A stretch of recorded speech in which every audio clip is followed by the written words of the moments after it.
When I was in year 7 at school, I was 12. I had a really gorgeous friend.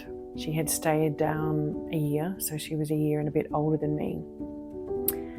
And so she was more developed than I was. She was physically more developed and a bit more mature, I guess. And she was fun. She was so much fun, and we had a great time. She was my best friend. And she was gorgeous.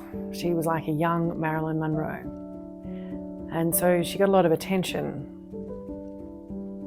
And my family friends that were in year 10 and older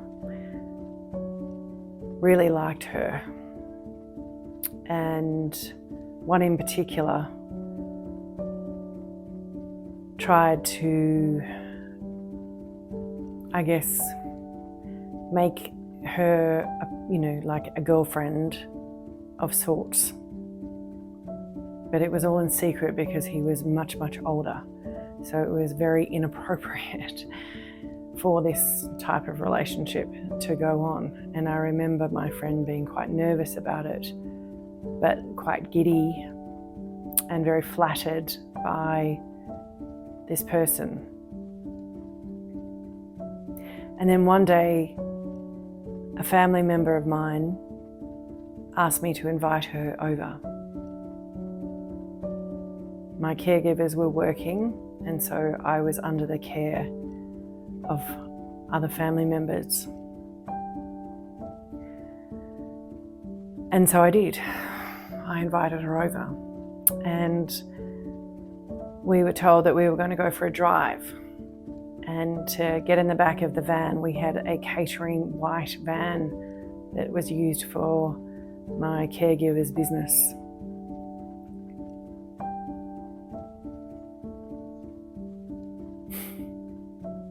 We got in the back of the van and we were given Island Cooler. Drink this. It was sweet, alcoholic. It was not very nice. It was really the first time I'd had alcohol.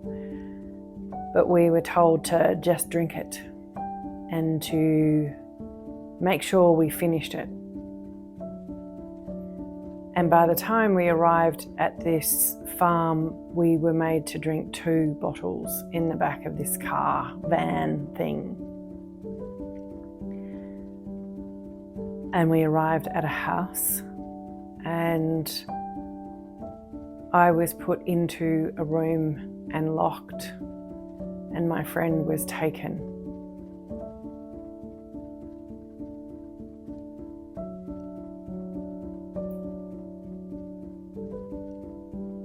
Five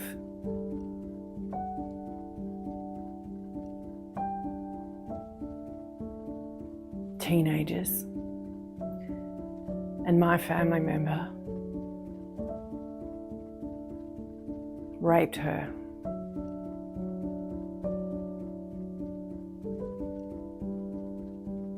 My family member apparently watched.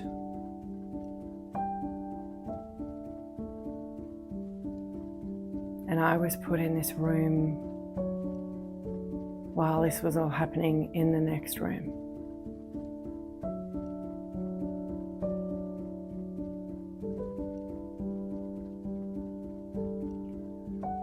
I never saw my friend again after that night because the boys all talked about it. And so in a small country town, everybody found out about it. And my family member was expelled from school.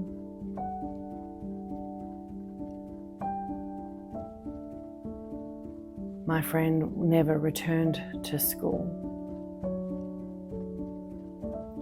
I was told I was never allowed to be seen with any of the boys that were involved in this scenario, and nor was I ever allowed to talk about it.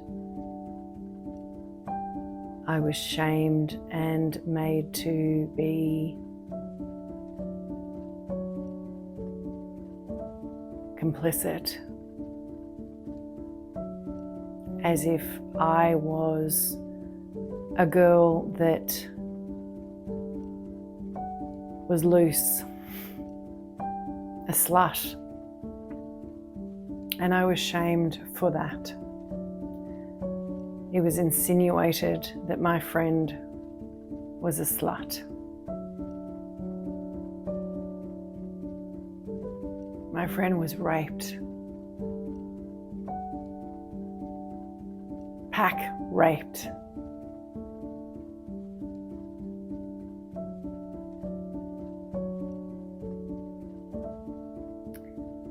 My mother and caregivers shamed me for it. And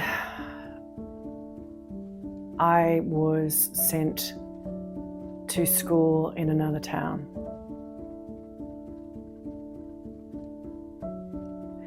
And I never saw my friend again. And it was never discussed.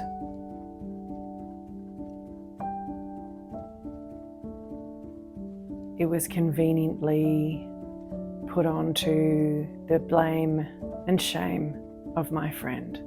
It must have been her.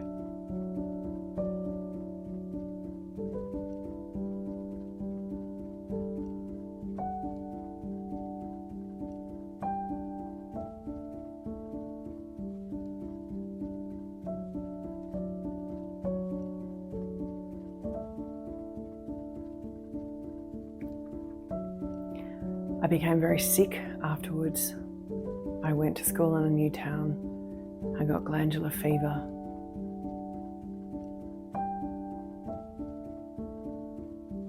And friendships and relationships were quite difficult for me. I didn't fit in this new school immediately. I found one beautiful friend. He's still my best friend, sister today. Thank God.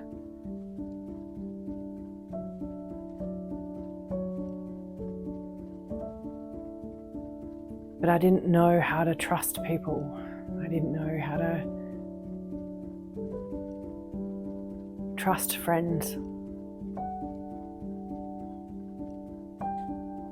I felt a rejection, and I felt responsibility. And I felt like it was my fault because I had asked her to come that night. I had told her it was safe to get in the car with these people.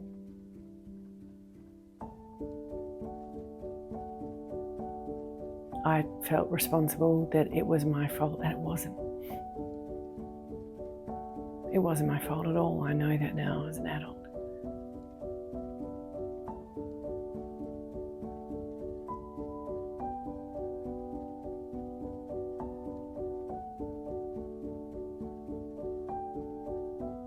Horrible that no one took responsibility for ruining this girl's life or the impact that it had on me, the trauma that it caused.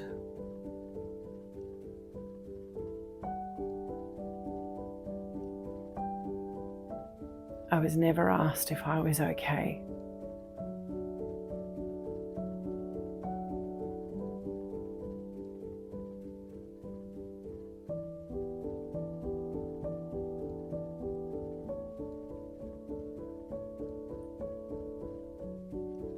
I wonder about the mind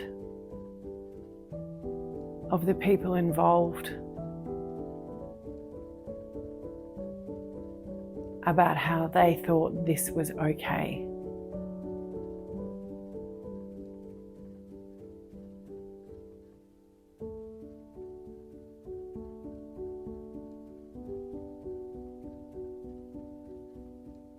Because it's not. None of it is.